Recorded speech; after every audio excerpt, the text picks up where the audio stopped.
What are we doing? I said I was gonna put this camera on and just, I have an idea of what I want to talk about, but I didn't really think it through because I think I want to just go from a raw emotion of what I feel on this as I'm talking about it and letting it come out in a moment. There's been two incidences today that I talked to two different friends about, and it was highlighting really how there's a certain, sector of Generation Z kids who are super involved in this activism work, super involved and woke on this Black Lives Matter movement. And but there is something that I noticed in these two separate stories, people telling me these stories from different accounts, didn't even know each other. And there was a pattern that I noticed in the behavior of the children that they were talking about who are super engaged and involved in the movement. And the first one was, one of the girls was, of a white girl, 8th grader, white girl who's super like, Black Lives Matter, and then just like check anybody who's really not about that. And there's trauma in the home because she doesn't feel like her family is on board with it.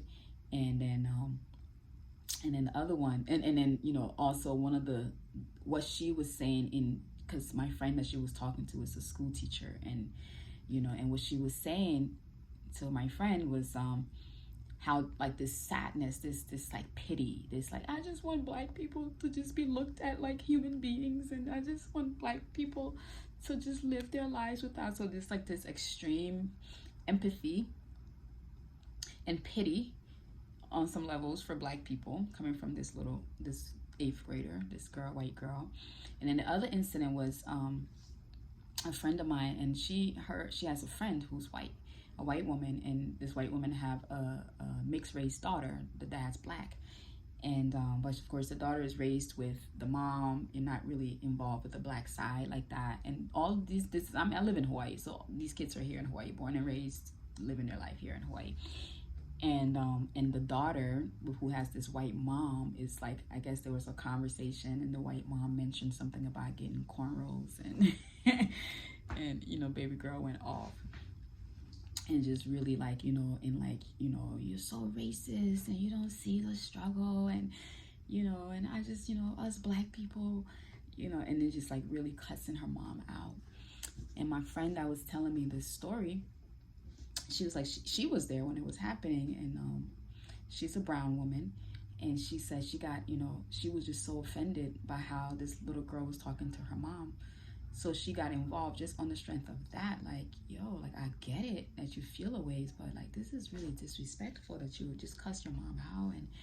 And she's like, you don't understand the Black issues, and and my friend told her, well, actually, I don't think you understand the Black issue, because, if you were on the Black side of your family and you think it's okay to mouth off to your mom like that, you probably would have gotten popped. And she was like, well, actually, you're acting like an entitled white girl. You're acting more like your white side than you are your Black side. And she was like, and you haven't ever been around Black people, so you don't even know how Black people act. So none of these children have really been around Black people, like Black culture, on a consistent basis, to where they can really understand Black culture. And their understanding of Black people now, that I'm starting to see a certain generation, a certain part of this generation, Generation Z, these children that are coming up and super involved on the internet world and the activism, there's this level of like, oh, poor Black people, these poor Black people, we need to fight for the poor Black people, that they're moving in, because somehow how they're perceiving what's being told to them on this race issue, we are being viewed, we are being painted somehow, or they're perceiving how this thing is being talked about as we are like the victims of all victims, and we literally need them to fight for us. And that's why they're fighting their parents, and they're punching grandpa in the face and calling him racist. And I just really like had to sit in that for a little bit, because I don't know how I feel about that. I don't know how I feel about, these little kids looking upon me as something to pity. And it's just like, I have such a story, and not just me, like just the resilience of Black people and the passion of Black people and the survival instincts of Black people and just like the raw boss nature of Black people somehow is now being reduced to like these bunch of people that need to be pitied and feel sorry for, and little kids fighting our battles for us because that's what needs to happen. I don't know how I feel about that. I don't know how I feel about that. You know, when the George Floyd thing happened, you know, I was getting text messages from random white friends. It's like, I'm just checking on you to see if you're okay. I was really bothered by that. I was really bothered by that. And I talked to other friends too, Black friends here on this island, who would just be like, you know, people would just see them in the streets and just like, are you doing okay?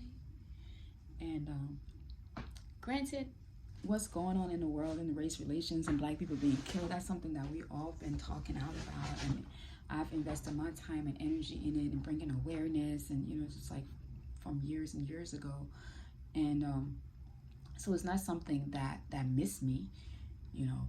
But there was a point in this thing where I had to really sit back and look at what's the reality for me and what position I'm choosing to take in this thing. Because I've done the emotional thing. I've done the, you know, I've fought. I've been online and, you know, done the marches. I've done all of these things. And, you know, I feel like maybe I've graduated from that stage of it. Because I don't think it's not necessary to be out here and bringing awareness. So maybe I've graduated from that state of it. And now I had to process, where am I authentically, organically? Where am I in this thing? How am I being affected by this, you know? And I remember there was one, I think it was Philando Castile. I think it was that killing. And I remember I was so impacted by that. And I cried. Because it was like back to back. I think, you know, what was the guy? Not George Floyd. It was the other one, the first one that I couldn't breathe. Oh man, well, I can't remember his name right now. But anyways, it was him, and like immediately, like maybe like the next day or two after, there was another shooting, and you know, and that was just so traumatic, and all of that stuff was just like you know, and I was just so in it, and I'm online, and I'm all up in it, and I go outside, and there was rainbow in the sky. And this flower smell in the air, and it shifted me. You know, the sky was blue as hell. This rainbow, the flower, it smelled like plumeria and gardenias in the air. You know, the ocean was like 5 minutes away. Like you know, you could literally feel the trade winds from the ocean. And the bliss of just in my reality in that moment, what I was feeling, created a disconnect for me in what I had just felt moments earlier, in all this pain and agony. And I really had to put into perspective where my pain is coming from and how does it relate to my present reality. And when I did that, I realized that I don't live the reality to where I'm fearing for my life on a daily basis, to where I feel like a police person can shoot me, to where I feel like, you know, a racist person can just come and harm me just because I'm Black. I don't live that reality, and that's just real. I don't live that here in Hawaii. But I was moving as if I did live that reality.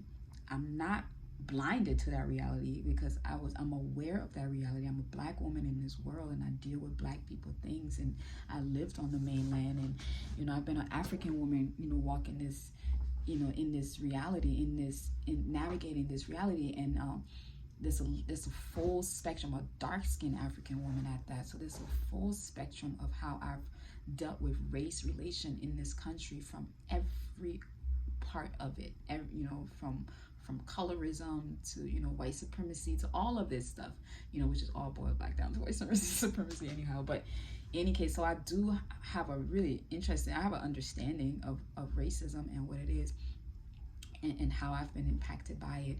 But as my present reality, I had to really check my emotions, and am I moving intelligently? Because I don't live under a fear. So I can't operate and put my feelings and my intentions out there as if I'm fearful of my life, because then that won't be accurate. That will be a lie, and I don't want to lie.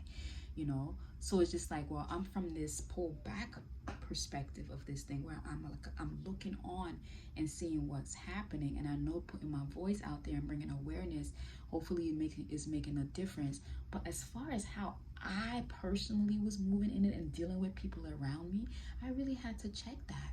I really had to check that, and because I was not in any danger at all. And then bringing us back to these children on this island who don't even know black people, you know. This mixed race girl, she's not around black people. She has more of her mother's traits than she does black people's traits. She'll go around black people, and her entitlement and light skin privilege and all of that stuff will get called out really quickly. And then this cause that she thinks she's fighting for, she's gonna resent in a way, because she doesn't understand the full scope of the culture and the things that are going on. And I think these kids are buying into this pageantry version of what is being presented online, and their emotions are so wrapped up in it that I feel like it's probably doing more harm than good.